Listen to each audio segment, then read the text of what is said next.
dude, I see a lot of games over there. I'm going to get that.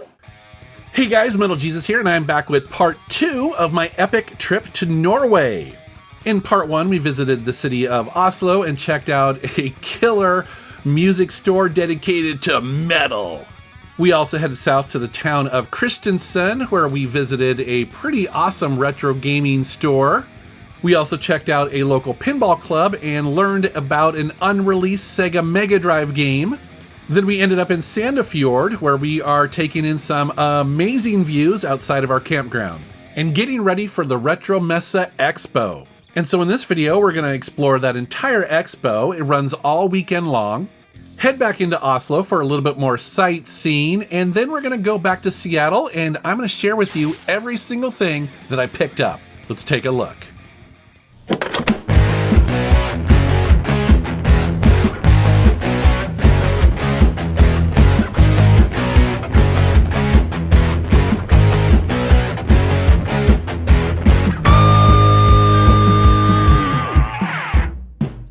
I was mentioning that we are 5 miles out of the town of Sandefjord, and I'll tell you what, that drive into town is pretty cool. You're going through these little country roads and, you know, just getting ready to head into town, and it's just so idyllic. It's just so calm. It's so, I know I keep using the term beautiful, but it really is, don't you think? I have a feeling this is going to be a pretty legit expo. Let's go take a look. And I was very curious to check out this expo because, yeah, you know, I do go to a lot of expos, but they're all in the US. And this is going to be my first time going to one outside of the US, very far outside of the US. It's the biggest one in this area. It's their 10th anniversary. And so I was like, I don't know what to expect here. I mean, obviously a lot of the games are going to be very different, but, you know, are they going to run it like a normal expo, you know, that we have in the US? I mean, I have no idea. So I was pretty excited, actually. And the organizers told me that this year has the best ticket sales yet. That's pretty exciting, right? And you start to see this line building out here. It's still got a ways to go before it opens, and already the anticipation is there. So that's pretty cool. This expo takes place in a school gymnasium. So Sandefjord isn't big enough to actually have a convention center, but using a school gymnasium makes sense. And it was actually pretty nice. As you can see here, it's pretty full. It's got a lot of stuff in here. And really what I'm looking for, I'm on the lookout for some European releases that would be hard to find in the States. That's my goal. Ran into a little bit of a snag, and that is I can't really pay anybody because they have their own app. It's kind of like Venmo, but they call it VIP, something like that. And you can only register to use it as a Norwegian or a couple of the Scandinavian countries, or cash, which of course I haven't carried like 4 years. So yeah, I'm gonna have to figure out how to pay people, but I'll figure it out. Ooh, Vita games. I mentioned this in the previous video, but it's really fun to see all these games that we did get in the US, but they have over here these European cover variants, right? Common games that we all know and love, but again, just over in Europe, for whatever reason, they had a slightly different or sometimes very different cover. This is an example of a PS2 game that has an alternate cover that we didn't get. So yeah, there's a lot of PlayStation 2 era examples of these different covers. And as a matter of fact, even classic Nintendo cartridges. Somebody came up and told me that. I had no idea. So, you know, in the US, we had that kind of blocky pixel art thing that Nintendo did for all those black label original NES covers. But over there, they actually got the Japanese Famicom artwork on that. So that was pretty cool, actually. I was like, oh man. Just what I need is to, you know, collect more of those or have a reason to collect more of those. But yeah, again, just some of the differences between the different parts of the world. YouTuber's life. Oh my God. Check out this table that has all of these PAL PlayStation 2 games. And I don't think there's very many duplicates either. I believe the guy said he bought out an entire collection. It must have been. I have to film this insane collection of PlayStation 2 games. I don't think I've ever seen anything like it. They had this really cool section set up dedicated to classic computers. These were all set up, and pretty much anybody could just walk up and start messing with them. And I recognized a handful of these that we got over in the US. Obviously the TI-99, as well as occasionally you'll run into an Atari XE-GS, one of the most beautiful retro computers ever. But there was also a lot of other computers that I typically don't see, like Mitsubishi, Dragon, Amstrads, and a bunch of other stuff. The other thing that I saw here that kind of surprised me is that there are lots and lots of Commodore computers. Now, obviously, in the States, we had Commodore computers. I had a C64 as a kid, but here you had old and even new, like the mini versions of these set up and ready to play. So I guess Commodore was very popular over in Scandinavia. This is a game I used to play a lot as a kid. Commando on a Commodore 64. Let's see if I'm any good. One bullet kills you. It's so unfair. One thing that was kind of odd was that several people came up to me and asked me what I thought of their drinking water. Now, I don't know if I've ever been asked that before. It was kind of interesting. At first I was like, what? Like, fine, I guess. You know what I mean? It was like, I just never been asked that before. But man, I'll tell you what, Norwegians are proud of their water. And rightfully so, actually. It's very good water. But I just want to point that out. That was something that several people asked me about. And you would see these little stickers and stuff like that all over the place where they're like, try our tap water, drink our water. That was pretty funny. I thought this was pretty neat. They had a live tattoo artist here with lots of people getting fresh tattoos. And I'm starting to see this more and more, actually. Now that I think about it, John Riggs has mentioned a couple other expos he's been to where they've had live tattoo artists there. So something that we're starting to see kind of rolled into some of these retro gaming expos. I think I spy Irene over here. What's up? Hi. Good to see you.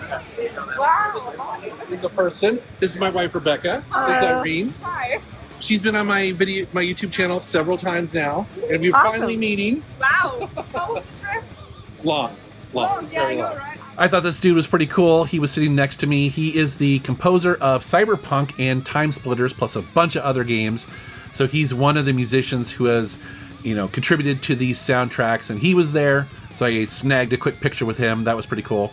I also had a panel discussion that was hosted by my friends from the Retro Hour podcast. This was also something that I was kind of surprised by, because usually when I go to these expos and they ask me to do a panel, it's just me up there, or maybe I'll bring up Reggie or somebody with me. But this was kind of nice, actually having it hosted by somebody else to ask me the questions. And so that's exactly what they did. They had a bunch of questions that they had for me about Sierra and YouTube and collecting and stuff like that. And then they took live questions from the audience. So that was really fun. And so that wraps up the RetroMessa Expo, and I just had a fantastic time. It was action-packed all weekend long, so much to see and do. So many cool people came up to me and said hello, and had me sign stuff, told me their stories. It was just great. There were smiles all around. I also want to thank the organizers for flying me all the way to Norway, but we are not done. We're not going home yet.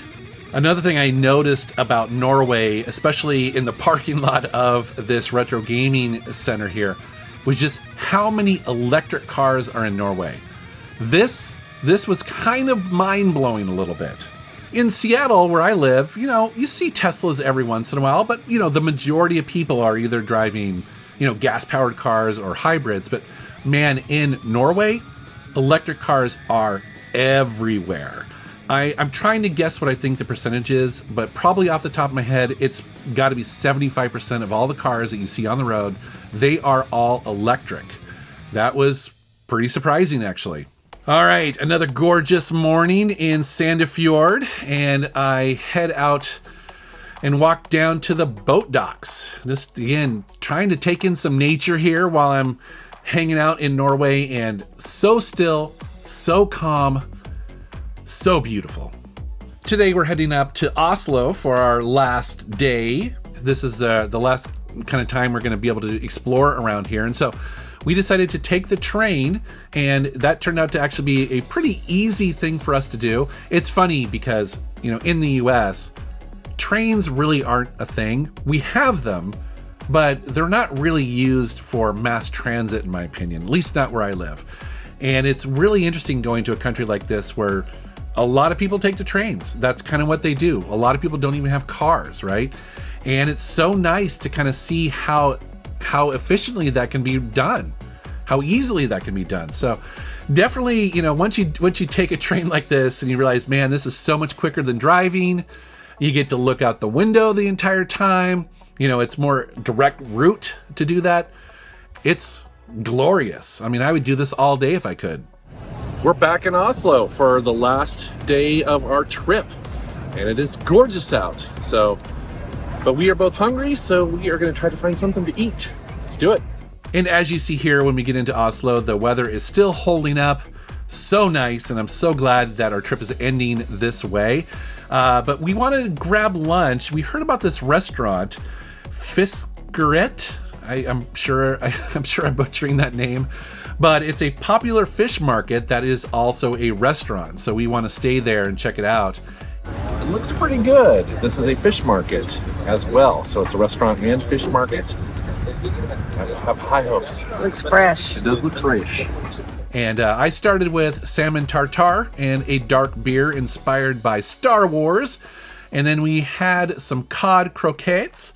Croquettes, I think is how you say that. And some fish au gratin. And yeah, so good. This place is highly recommended. This lunch was amazing.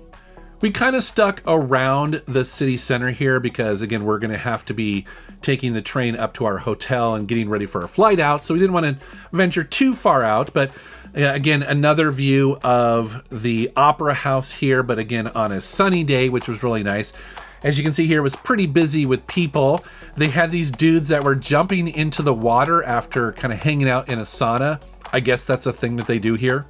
Just another lovely day hanging out here in Norway.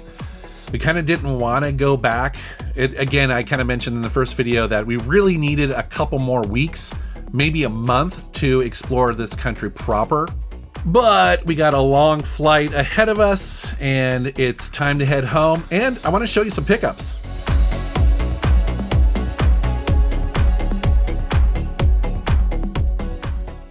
At Brad's store, he had a bunch of big box PC games, and I snagged several of them. You see them here.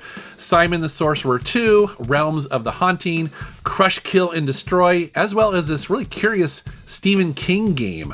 I've never seen that before, so had to snag these. Brad had set aside these Xbox 360 faceplates, and I'm so glad that people are thinking of me when it comes to the Xbox 360 faceplates now. I don't think a lot of people collect these. I totally get it, but I think that's actually pretty cool. So, yeah, I was especially excited to get this BioShock one. Love that game. I'd never seen this faceplate before, so yeah, thanks very much, Brad. Brad also did something that was pretty funny. So he commissioned a local artist to create these amazing game room signs for me to take home. You see this classic Sierra one here, as well as this MetalJesusRocks sign. And yeah, because these were originally designed to try to go in my luggage, right? You know, send them home with my on the plane or whatever. Little too big to do that. So it's pretty funny. So anyways, these are probably going to get mailed back to Seattle. And if I do a game room tour, like an updated one, you'll probably see them in my office. They looked amazing. So I'm actually really excited to get them here. It's just, yeah, couldn't take them on the plane, unfortunately.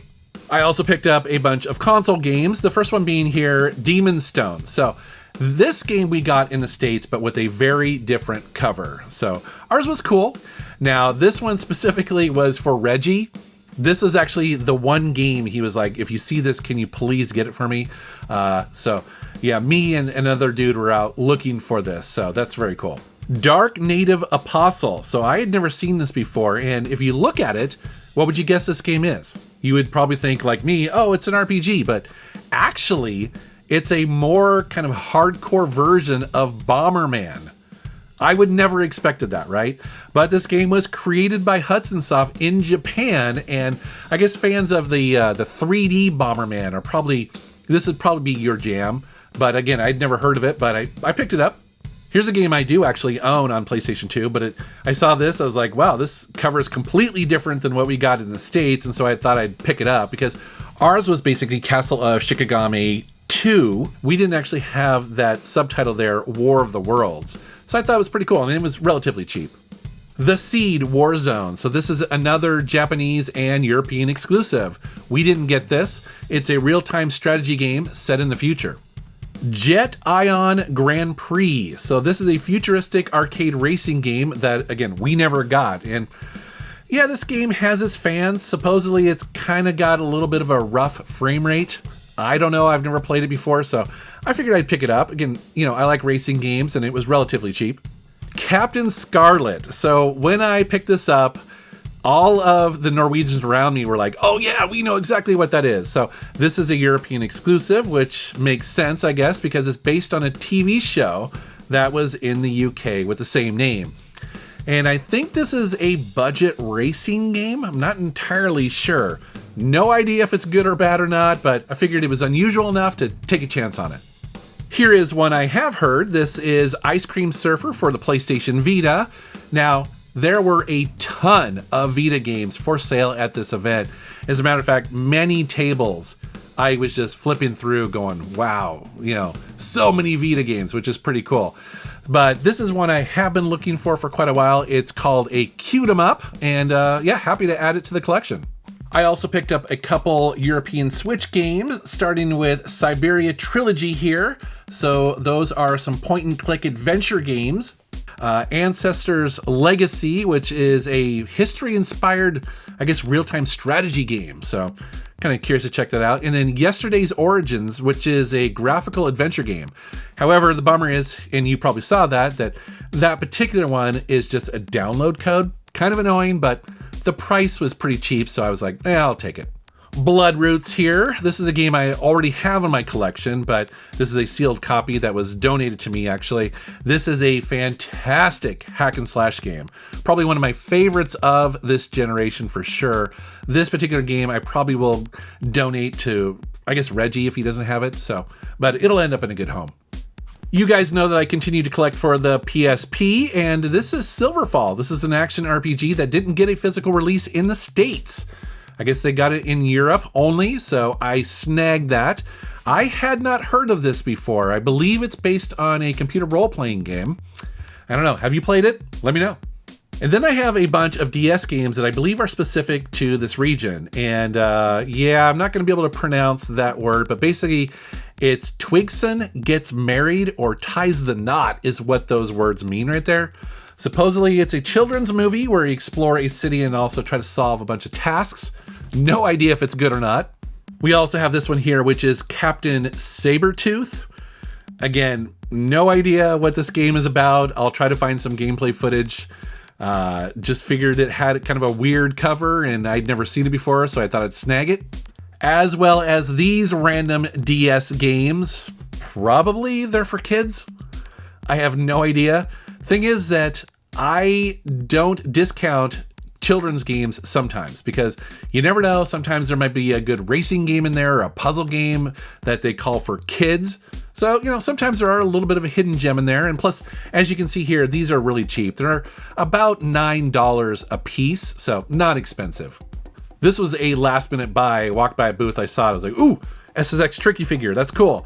So a couple years ago, I actually picked up Elise, and you know, I'm a big fan of the game, and I had no idea that they had more figures. This is actually the first one I've seen in several years.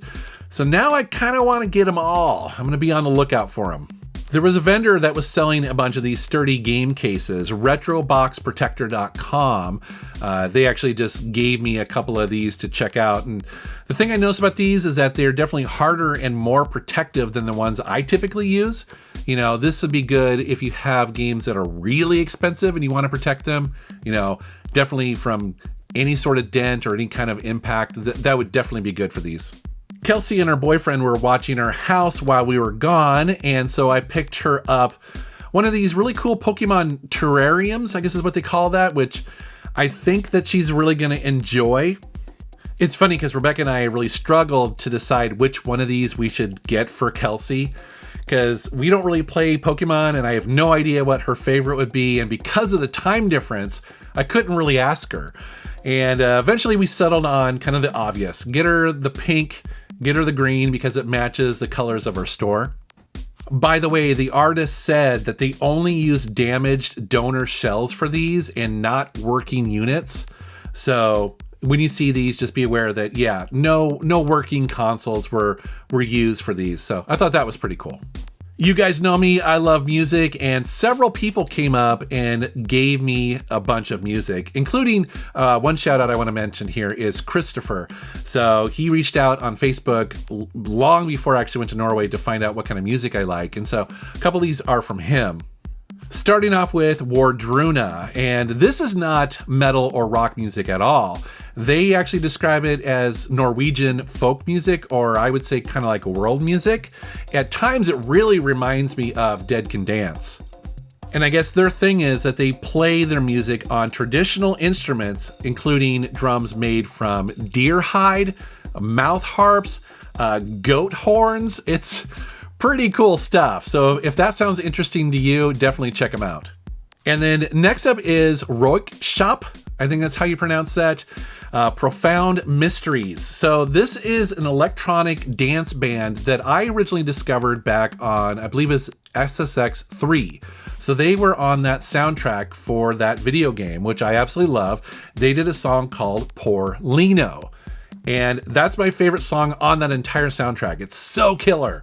Snowboarding and listening to that song. And so I've been a fan of this band ever since, but their vinyl in the US is pretty hard to come by.